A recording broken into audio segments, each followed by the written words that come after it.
ሊቃናተ ነድ ዘሰማያዊት ማይፈድ በእንተ በግዑ እቀብዋ ነዛቲ ያዘድ።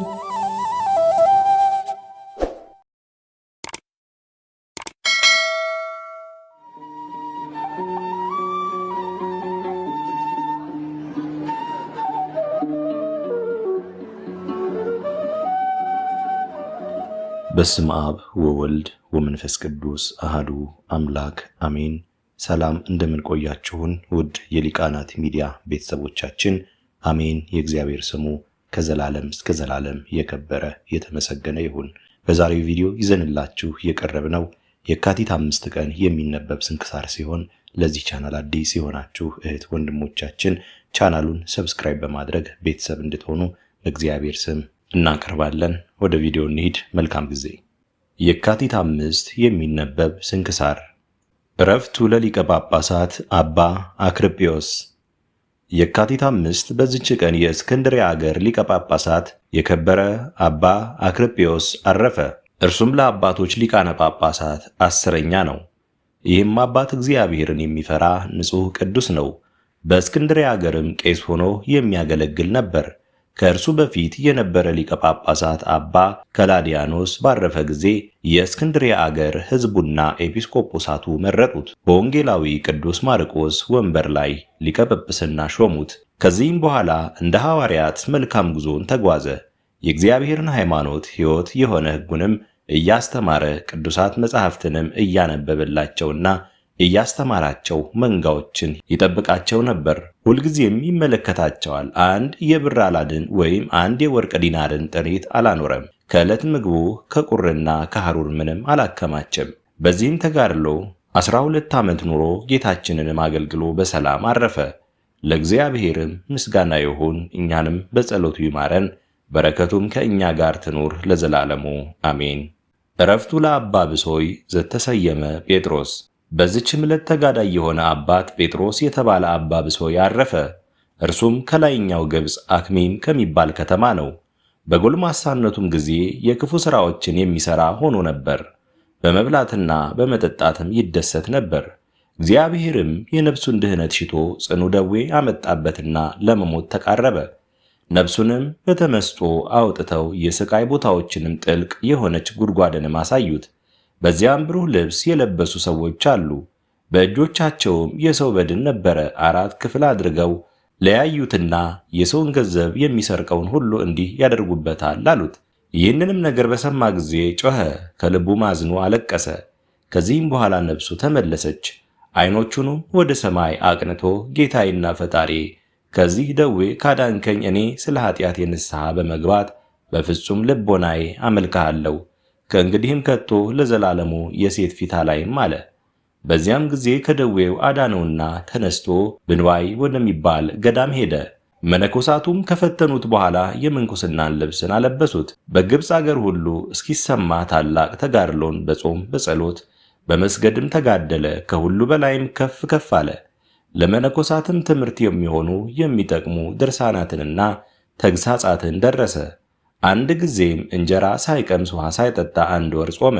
እንዲህም እየተጋደለ 38 ዓመት ያህል ኖረ። መላዋንም ሌሊት በጸሎትና በስግደት በመትጋት ቆሞ ያድራል። ሰዎች የሚሰሩት ሁሉ ጻድቅም ቢሆን ኃጢአተኛም ቢሆን በፊቱ ግልጥ ሆነ። ከዚህም በኋላ ጥቂት ታመመና በሰላም አረፈ። ለእግዚአብሔርም ምስጋና ይሁን፣ እኛንም በጸሎቱ ይማረን፣ በረከቱም ከእኛ ጋር ትኑር ለዘላለሙ አሜን። ዕረፍቱ ለአባ ኖብ። በዚችም ቀን መነሳንሱ የወርቅ የሆነ ጻድቁ አባ ኖብ አረፈ። በረከቱም ከእኛ ጋር ትኑር፣ ለእግዚአብሔርም ምስጋና ይሁን አሜን። የ49 መነኮሳት መታሰቢያ። በዚችም ዕለት በአስቄጥስ ገዳም በሰማዕትነት የሞቱ የ49 መነኮሳት መታሰቢያቸው ነው። የሮሜ ሊቀ ጳጳሳት የአቡሊዲስም መታሰቢያቸው ነው።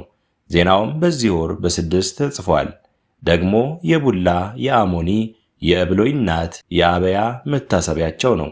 በረከታቸውም ከእኛ ጋር ትኑር፣ ለእግዚአብሔርም ምስጋና ይገባል አሜን። ዕረፍቱ ለአባ እብሎይ። በዚችም ቀን አስቀድሞ ራሱን ለኃጢአት አስገዝቶ የነበረ ጽኑዕ ተጋዳይ አባ እብሎይ አረፈ። ይህም የበጎች አርቢ ራሱን ለሰይጣን በማስገዛት ከኃጢአት ሥራ ምንም የቀረው የለም። ያመነዝራል፣ ይሰርቃል፣ ይቀማል፣ ይገላል። በዚህም የሰይጣንን ሥራ እየፈጸመ 40 ዓመት ያህል ኖረ። በአንዲት ዕለት ከቀኑ እኩሌታ ከበጎቹ ዳር በዱር ውስጥ ሳለ እነሆ የመውለጃዋ ጊዜ ደረሰ። ያረገዘች ሴትን አየ። ሰይጣንም በልቡ ክፉ ሐሳብን ጨመረ፣ እንዲህም አለ፣ የተረፈች ኃጢአት አንዲት አለች፣ እርሷም ያረገዘች ሴት ሆዷን ሰንጥቆ በእናቱ ሆድ ሕፃኑ የሚተኛበትን አይ ዘንድ ነው አለ። ያን ጊዜም ተወርውሮ ሄደ፣ በራሷ ጠጉር ይዞ ከምድር ላይ ጣላት። ሾተልም አንስቶ ሆዷን ሰነጠቀ። ሕፃኑም በማኅፀኗ ውስጥ እንዴት ሆኖ እንደተኛ አየው።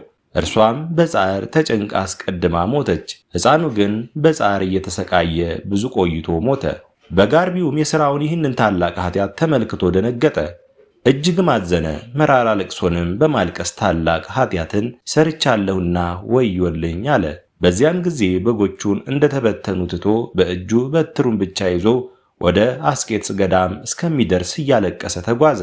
ወደ አረጋውያን መነኮሳትም አልገባም። ከእርሳቸው 10 ምዕራፍ ያህል ርቆ ወደ በረሃ ውስጥ ገባ እንጂ በቤት ውስጥም አያድርም ነበር። ከአራዊት ጋር የሚኖር ሆነ እንጂ ከእጽዋትም ፍሬ በየጥቂቱ ይመገብ ነበር። ከእንባ ጋርም እየጮኸ አቤቱ በደልኩ፣ ክፉ ሥራንም ሠራሁ፣ ይቅር በለኝ፣ እኔ ኃጢአተኛ የሆንኩ ክፉ ባሪያ ነኝና፣ አንተም ቸር አምላክ ይቅር ባይ አባት ነህና፣ የማይበድል ባሪያ የማይምር ጌታ የለምና ይቅር በለኝ። እንዲህም እያለ እየተጋደለ 40 ዓመት ኖረ። ከሌሊት ቁር ከቀን ፀሐይ ሐሩርና ትኩሳት የተነሳ ሥጋው ደርቆ ጠቆረ። ከዚህም በኋላ እንዲህ የሚለውን ቃል ሰማ። ስለ ሴቲቱ ደም ጌታ ይቅር ብሎሃል፣ ጽና፣ በርታ። ይህንንም ያለው እንዳይታክትና ዳግመኛም በኃጢአት ውስጥ እንዳይወድቅ ነው። ይህንንም በሰማ ጊዜ ከ3 ቀን ብቻ በቀር ያችን ዓመት እስከሚፈጽም መሪር ልቅሶ እያለቀሰ ተጋድሎውን ጨመረ። እነሆ የእግዚአብሔር መልአክ ከእርሱ 15 ምዕራፍ ያህል ርቆ የሚገኝ ከቶ ሰውን ሳያይ በዚች በረሃ 70 ዓመት የኖረውን አንዱን ገዳማዊ አንተ ካለህበት ቦታ ወደ ውጭ ሂድ፣ ሽማግሌው ሰው ታገኛለህ፣ ኃጢአቱን ካመነልህ አጽናናው፣ ኃጢአቱ ሁሉ ስለ ሕፃኑ መገደል ተሰርዮልሃል በለው በማለት አዘዘው። በዚያም ጊዜ ያ ገዳማዊ ሂዶ አገኘው። እርስ በራሳቸውም ሰላምታ ተሰጣጡ። እርሱም እብሎይ ግን ያለማቋረጥ ያለቅስ ነበር። ገዳማዊም የሠራኸውን ንገረኝ፣ በምን ምክንያትስ ወደዚህ መጣህ አለው። እርሱም ሁሉንም ነገር ነገረው። ያረገዘችዋንም ሴት ሆዷን እንደሰነጠቀ ነገረው። ገዳማዊውም ኃጢአት ሁሉ ተሰርዮልሃል፣ አባቴ ሆይ ደስ ይበልህ፣ ነገ የእግዚአብሔር መልአክ ወደ አንተ መጥቶ የክርስቶስን ሥጋና ደም ያቀብልሃል አለው። የቀዳሚት ሰንበት ዕለትም በነጋ ጊዜ ከቶ እንደ እርሱ ሆኖ የማያውቅ ጣፋጭ ሽታ ሸተተ። አባ እብሎይም ገዳማዊውን አባቴ ሆይ ከፍርሃት የተነሳ ነፍሴ ከሥጋዋ ልትለይ ደረሰች አለው። ይህንንም ባለ ጊዜ በመነኮስ አምሳል ካጠገቡ ቆሞ መልአኩን አየው። እርሱም ተቸገርኩ፣ እግዚአብሔርም አዳነኝ። ነፍሴ ሆይ ወደ ዕረፍትሽ ተመለሽ፣ እግዚአብሔር ረዳትሽ ነውና ነፍሴን ከሞት አድኗታልና፣ ዓይኖቼንም ከእንባ እግሮቼንም በዳጥ ከመሰናከል በሕያዋን አገር እግዚአብሔርን አገለግለው ዘንድ እያለ ይዘምር ነበር። የበጎች ጠባቂ የነበረ አባ እብሎይም ይህንን ነገር በሰማ ጊዜ በምድር ላይ ወድቆ እንደ በድን ሆነ። መልአኩም በሰው አምሳል እጁን ዘርግቶ አነሳው። ልቡም ጸንቶ በመልአክ እጅ ከሰማይ የወረደለትን ሥጋና ደሙን ተቀበለ። መልአኩም ወደ ሰማይ አረገ። አባ እብሎይም ቁርባኑን በተቀበለ ጊዜ ሰውነቱ ሁሉ እንደ በረድ ጻዳ፣ እንደ ፋናም ብሩህ ሆነ። በዚያችም ዕለት ሁለቱም ደስ እያላቸው እግዚአብሔርንም እያመሰገኑ እስከ ማታው አሉ። እብሎይ ግን የቀድሞ ጸሎቱን አላቋረጠም። እንዲህ እያለ እኔ ክፉ ባሪያ በየ7ቱ 70 ጊዜ በደልኩ፣ ቸር ጌታ ሆይ መሐሪ አባት ሆይ ይቅር በለኝ፣ የማይበድል ባሪያ የማይምር ጌታ የለምና። በዚች ዕለት እስከ ሌሊት እኩሌታ እግዚአብሔርን እያመሰገኑ አደሩ። እርሷም እሁድ ናት። በዚያችም ጊዜ ከፊተኛው የሚበልጥ የሽቱ መዓዛ ሸተተ። ገዳማዊውም ወንድሜ እብሎይ ና በውሃ ታጠብ፣ ደስ ይበልህም፣ በዚህ ሰዓት ከተቀበልከው መከራ ታርፋለህና አለው። በዚህን ጊዜ ከእግዚአብሔር የታዘዘ መልአክ ለሁለቱም ቁርባኑን አቀበላቸው። አባ እብሎይም አረፈ። መላእክትም ነፍሱን ተሸክመው እስከ አርያም በረሩ። ያ ገዳማዊም እኔ ሽማግሌ ነኝ፣ ሥጋውን መሸከም አልችልም፣ የምቆፍርበትም የለኝም፣ ምን አደርጋለሁ ብሎ የሚያስብ ሆነ። በዚያም ጊዜ 2 አንበሶች መጥተው ለሥጋው ሰገዱ። መቃብሩንም ቆፍረው ሥጋውን እንደ ሰው ተሸክመው ወስደው ቀበሩት። ገዳማዊውንም እጅ ነሱት። እርሱም ባረካቸውና በሰላም ሄዱ። ከዚህም በኋላ ያ ገዳማዊ የሚቀብረኝ አገኘሆን ብሎ አሰበ። ወደ እርሱም እንዲህ የሚል ቃል መጣ፣ አትዘን፣ ሥጋህን እኔ በእኔ አስቀብራለሁ ያለ 3 ቀንም አልቀረም። ወደ አንተም 3 ሰዎችን እልካለሁ፣ የበግ ጠባቂው የአባ ብሎይንም ገድል ንገራቸው። እነርሱም ለሌሎች ይንገሩ፣ ከእግዚአብሔር ምሕረት ተስፋ እንዳይቆርጡ በኃጢአት ለወደቁ አለኝታ ይሆን ዘንድ። በማግስቱም 3 ሰዎች መጡ። እርሱም በግ ጠባቂውን የአባ ብሎይን ተጋድሎ ነገራቸው። እነርሱም እጅግ አድንቀው ጻፉት። ከገዳማዊ ዘንድ እስከ 3 ቀን ተቀመጡ። ከዚህም በኋላ ገዳማዊው ተነስቶ ጸለየ፣ ነፍሱንም በእግዚአብሔር እጅ ሰጠ። እነዚያ 2 አንበሶችም መጡ፣ መቃብርንም ቆፍረው እንደ ሰው ወስደው ቀበሩትና ከእነዚያ 3 ሰዎች ጋር ተጓዙ። ወደ አስቄጥስ ወደ አባ መቃርስ ገዳም እስከሚያደርሷቸው መርተው ወሰዷቸው። ሰዎቹም የሆነውን ሁሉ ለመነኮሳቱ ነገሯቸው። እነርሱም እጅግ አደነቁ። የበግ አርቢውን የአባ ብሎይን ገድል ጻፉ። ሁልጊዜም በእሁድ ዕለት የሚያነቡት ሆነ። ለእግዚአብሔርም ምስጋና ይሁን። እኛንም በቅዱሳን ጸሎት ይማረን፣ በረከታቸውም ከእኛ ጋር ትኖር ለዘላለሙ አሜን። አስጀምሮ ላስፈጸመን ለልዑል እግዚአብሔር ክብር ምስጋና ይሁን መቼም መች ለዘላለሙ አሜን። ውድ የሊቃናት ሚዲያ ቤተሰቦቻችን የካቲት 5 ቀን የሚነበብ ስንክሳር ወደ እናንተ አቀረበን። ይህን ይመስል ነበር። በቀጣይ በአዲስ ክፍል እስከምንገናኝ ድረስ እግዚአብሔር ቸር ያቆየን። መልካም ጊዜ